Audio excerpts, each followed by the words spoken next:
How's it going, folks? Adrian here. Welcome back to the channel and to the month of November. Let's kick off the new month with a look back at all the new launches of the past week and the confirmed upcoming MMORPG launches, content updates, beta tests, and more coming our way for the rest of November 2022. All subsequent launch announcements and news about content can be found in my weekly news drop videos, so hey, subscribe to the channel and stay tuned for that.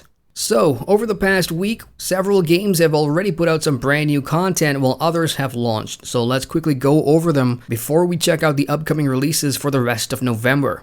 On November 1st, The Elder Scrolls Online released its FIRESONG DLC Update 36 for PC, and it's the final story adventure for 2022's Year of the Breton Journey, and the DLC is free for all ESO Plus members and can be purchased from the Crown Store. If you own the High Isle chapter and participated in the recent community event, this DLC comes free too. The update contains a brand new zone to explore, the Isle of Galen. On it, you'll find the home of the druidic circles of the Sisters Archipelago, which, without any major spoilers, is what the narrative content is tied to. You've got all new quests, delves, gear, and achievement collections to hunt, on top of the main story arc, of course, in addition to a new patron for Tales of Tribute players, and some quality of life updates seen here for all ESO players. For console ESO players, this update will come to you on November 15th. Onward, and November 2nd saw the launch of fresh start servers for Amazon Game Studios' New World MMO. The race is well and truly on since its launch, as a ton of players are back in Eternum, leveling once again to experience an all-new player experience in which you'll encounter revamped questing, which makes leveling to 60 faster, with visual updates galore to town hubs and more. All on your way to the Brimstone Sands expansion update, which launched last month. The feedback I'm hearing is that the population on these fresh start servers are popping right now, and folks are having a really good time, so if you want to jump in and check out New World, I guess now's the time to do it, especially since the game is 50% off on Steam until the 9th of November. Up next, a new MMO has arrived on Steam, TRAHA Global, which is free to play and available on the platform since the 2nd of November. TRAHA Global is a RVR-centric MMO, Realm vs. Realm, which means PvP is king here, and it has a cool Infinity class system that allows players to switch between the game's 7 weapon-based classes anytime, anywhere. There's dungeons and raids on top of crafting professions to dabble into between the PvP downtime. And the only extra thing I'll add in here is that the game has not been well received due to its shabby PC port of an obvious build for mobiles. And the game's monetization heavily favors paying players, and for a PvP game, that could be a no-no for many. Well, if you still want to check it out for yourself, link to the Steam store page is in the pinned comment.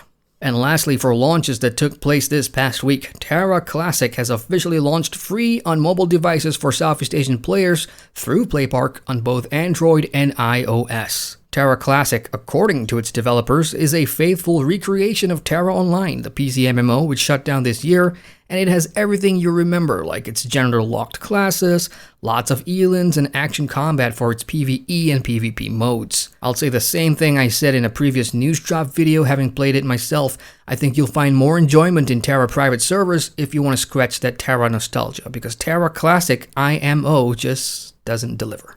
Now let's move on to upcoming MMORPGs for the rest of November. And next week, one date in particular will see some activity. November 8th will be the content launch date for a couple of MMOs. For instance, Guild Wars 2 will be launching the final episode of Living World Season 1, The Battle for Lion's Arch, which will then become a permanent free addition to the game for all players. This new update will add the Battle for Lion's Arch as a repeatable group instanced encounter, which can be entered publicly with up to 50 other players or in a private squad to take down Scarlet and her minions. Besides that, Guild Wars 2 players can also look forward to a new strike mission on the 8th, the Old Lion's Court.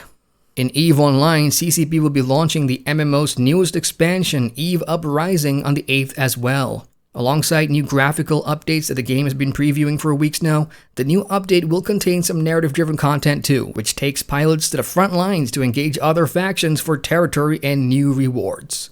Capsuleers will be able to pilot 16 new Navy ships too, if you fancy yourself a new ride. And with the heraldry system, players can now fly their colors featuring corporation and alliance emblems that can be placed on their shiny new ships.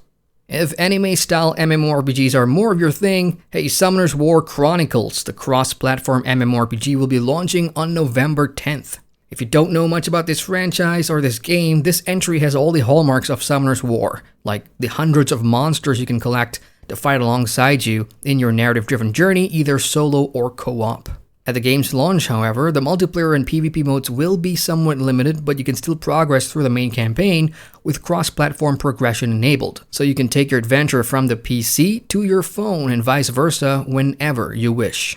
On November 15th, The Lord of the Rings Online will be launching its latest expansion, Before the Shadow. The original release date got pushed back by a week, but that won't upset Lotro players as they're getting some really nice new content with this expansion, like 2 new regions and an all-new early leveling experience for players between levels 1 and 32 to explore new stories, including one alongside Boromir. On top of that, there's a new skirmish and 6-player instance, aka dungeon, a new delving system, and of course rewards with that. You can still pre-purchase the expansion right now to get all the additional bonuses if you fancy them. Links can be found down below.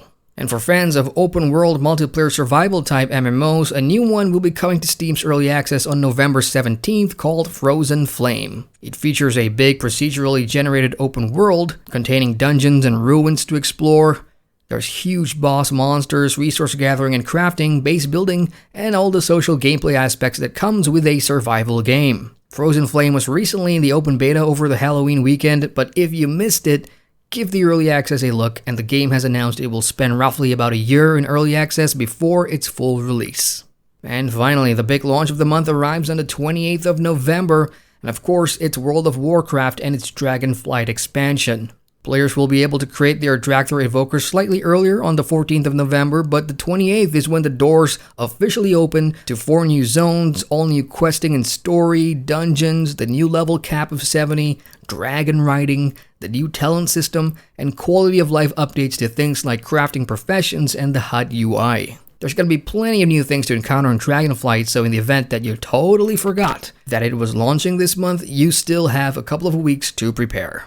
And that's it for now, folks. Again, for all subsequent launches and announcements, hang tight for the weekend news drops, which are continuing this week onward.